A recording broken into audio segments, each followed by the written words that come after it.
Hi, I'm Pierre. I'm the market lead for Thomson Reuters tax and accounting business for the Asia and emerging market region. And I'm very pleased to be joined today by... Hi, I'm Shiraz Khan, head of tax at Tamimi.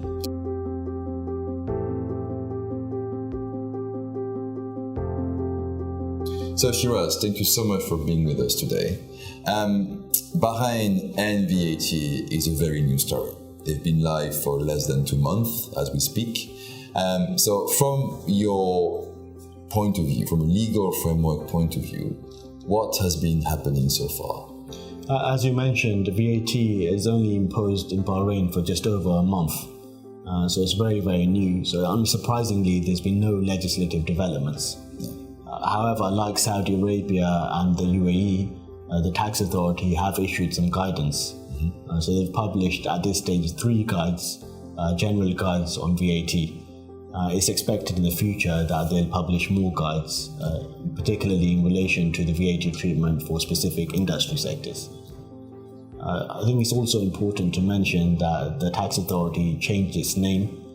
It was previously the National Bureau of Taxation, and now it's referred to as the National Bureau of Revenue.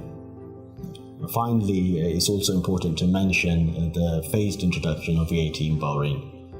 So larger businesses which had revenue of over 5 million Bahraini dinars had to register from the 1st of January this year. However, businesses with revenue less than that could register on a voluntary basis if they wanted to, subject to them meeting the requirements, or they could postpone VAT registration. For some businesses, they could postpone to the 1st of July. For other businesses, 1st of January to 2020. Interesting. I guess that kind of phased approach is also something that we've seen elsewhere. Obviously, for instance, Saudi, the smallest business only have to start to get registered for VAT from 2019 onwards, right? Absolutely. Small businesses, that is businesses with turnover of less than 1 million, were able to postpone VAT registration for 1 year. Exactly.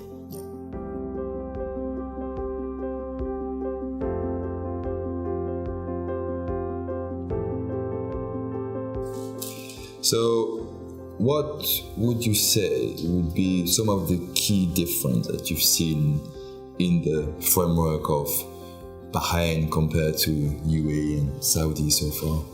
All 3 countries have based their VAT legislation on the same GCC agreement. So the general principles have been drawn from that GCC agreement. So there's many similarities.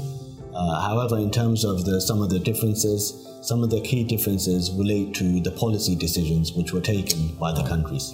Okay. So, for example, you had Saudi Arabia on the one hand, which is zero-rated whatever they were required to zero-rate in accordance with the GCC agreement. So there's 5 items which they had to zero-rate, all the countries had to zero-rate, and Saudi Arabia only zero-rated those items. Okay. The UAE, on the other hand, zero-rated a few additional items. So in addition to those 5 standard items, they zero-rated, for example, education services and certain essential healthcare, and also the first supply of residential real estate, with subsequent supplies being exempt. Okay. However, Bahrain, on the other hand, is on the other side of the extreme, and in addition to what the UAE has done, they've also zero-rated 94 items of food. And also they've exempted the VAT on residential and commercial real estate, subject to certain exceptions. Right. And what about penalties? In terms of the penalties, the framework is quite different. So in Bahrain, you have to bear in mind that the penalties can be quite high, and they're typically up to 25% of the amount of tax. And in addition, any violation which normally constitutes non-compliance could also constitute tax evasion in Bahrain. So therefore, taxpayers have to be careful in terms of managing that risk. Absolutely.